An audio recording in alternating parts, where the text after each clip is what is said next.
The position of the Hamas complicating the situation of the state of Palestine. How much is Hamas responsible for the current situation in Gaza? Media try to address the issue of Palestine like if the problem happened on the 7th of October when Hamas made the offensive. That's not true at all. The problem of Palestine started in 1948. So you cannot pick and choose dates. No. This has been going on for a very long time. Israeli policy is to kill as much people as possible. The Israeli policy care about demography. They want as less Palestinian as possible in Gaza Strip and in the West Bank.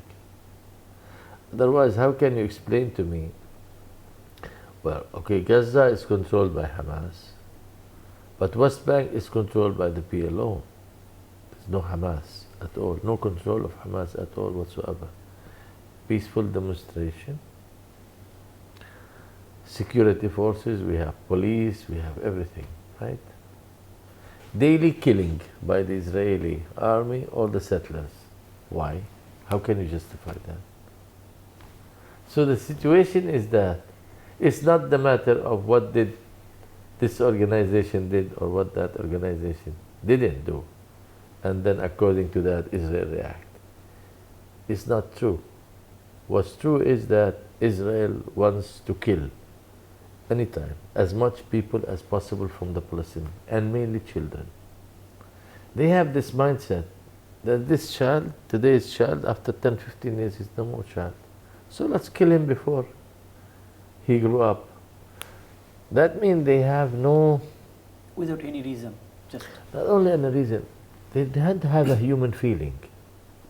You know, the human feeling does not exist in their army, which the world call IDF. It's not IDF. It's a criminal army. It's the most criminal, savage army. The Jews themselves, they suffered the Holocaust. They should know the meaning of suffering.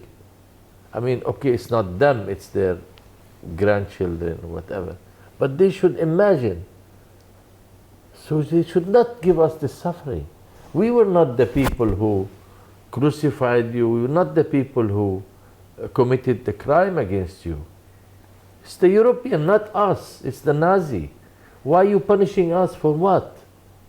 Why we have to pay the invoice? We have to pay the bill of something that we did not use. This is the... So they are not fair at all, number one. They are not fair at all. They are lifeless people. I mean, I'm talking about those criminals who drop bombs and who decide and who give orders. They're really lifeless. They're heartless people, and they are savage people. And unfortunately, I don't think, I don't want to say they are human beings, obviously the creation of Allah subhanahu wa ta'ala, but I think they're differently created. They're not like us. They can never be like us. Never be like any other human being. I cannot imagine a bomb you're throwing from the top. I don't know how big it is, how strong it is, how, you know, and you have seen that there's so many children beneath is going to die, and yet you still drop it. So how can I call you a complete human being with feeling? Something's wrong with them. Something absolutely is wrong. They were created to live in freedom, in harmony, in dignity, in honor, enjoy life just like you, the way you. Why our children has to live in fear and your children living in extraordinary life? Why so? It's not fair. It isn't fair for our children. It isn't fair for our mother, for our father. It isn't fair for us. Why we're the only people on earth that we don't have a home? Why? The simple question, because the Jews came in 1948, took our country by force with the help of the British, with the help of the Western world. Forcibly remove us from Palestine. It's very clear and simple. People try to ignore history. We should not ignore history because we don't forget. We do not forget. Our children will not, and their children will not. This is our land. We have to go back to our land. In any cost, in any price, we have to go back to our land. It's a must. We will not bow to the occupation. We will never accept oppression. Oppression is something very ugly, and we will not accept that at all. We might suffer more, we might pay heavy price, more and more prices. We might see massacres done against us. We might see hell again on earth. We might see all that. But that will never break our will never break our spirit. That's why Biden is coming, actually. He's coming to express support, not to stop the war. So what is the use of meeting him? So he took a very courageous move, decided to go back to Ramallah and to cancel the meeting. So this is good message. This is very strong message to the Biden administration, to Biden himself, and to all the people, all the government who are complicit with the Israeli, who became partner with Israel in this crime. So election is coming soon. And Mr. Netanyahu, he spilled so much Palestinian blood just before to be as a carpet for him, red carpet for Mr. Biden. It was Palestinian blood he stepped on and walked on. And he's also using this blood for his election. He wants obviously the Jewish lobby to support it, the Jewish to pay the money to cover the campaign. And what is the price? The blood of our children, the pieces of meat of our children, of the body of our children. That is the price. So I think this president should feel ashamed of himself. He should be ashamed of himself. He and all those leaders who think they are leaders, who supported Israel blindly. It's not only medicine who keep you alive. We need water, drinking water. So you can imagine how many liters you have to supply for 2.4 million people every day. Every day. You need at least 10 million liters of water just for drinking water and mixing with milk and what? 10 million a day. You need you need supplies, food supplies. You need medicine. Hospitals run out of medicine, run out of completely no medicine. Then we need to help to evacuate at least people who have a critical condition after they get wounded. You need fuel that your generator works, so that generator can help to generate power, of course, in the hospitals. ICU starts working, people who wash their kidney, the machines works, people who need ventilator also, because without electricity you cannot use any of those things. So these are the essential. We're not asking for chips and Coca-Cola and you know, Apple, not luxury stuff. We want only essential necessary stuff for the people who might starve and die from thirst or die from hunger. The United States is now a big factor in politics in Bangladesh. That is why many political parties do not speak openly about the Palestine situation. How do you see this situation? Nobody ever asked me this question. Yeah, this is very unfortunate. I must tell you, it's very painful for me, extremely painful. I know the election is coming. I know that they're very desperate, very desperate to win as much seat as possible. And unfortunately, maybe the only party which they send me this is I think the Labour Party, Mr. Mannoor Khan, and I went and met him.